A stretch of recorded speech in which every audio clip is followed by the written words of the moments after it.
तुम्ही जर पाहिलं असेल तर गावात व्ही-टी-पी, गोदरेज ह्या मोठ्या-मोठ्या सोसायट्या आहेत. हो.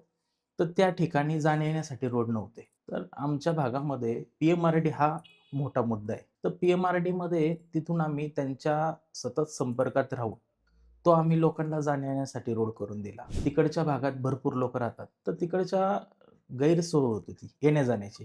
तर त्यांच्यासाठी आपण बस उपलब्ध करून दिली, चांगले रोड दिले आणि सतत जरी नंतर सरपंचकी काळ हा संपला, जी गावं समाविष्ट झाली, त्याच्यात माझं एक गाव.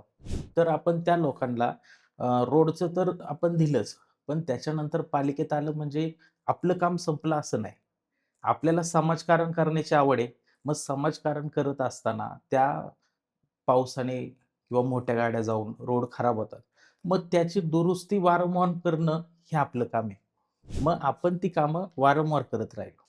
त्याच्यानंतर म्हणजे मी पूर्ण सरपंचकी काळामध्ये माझ्या गावात पाण्याचा मोठा प्रॉब्लेम. तर आत्ताही पाण्याचा आहे? आत्ता आत्ता नाहीये. कारण तो मी फॉलोअप घेऊन मी तो सोडवलाय.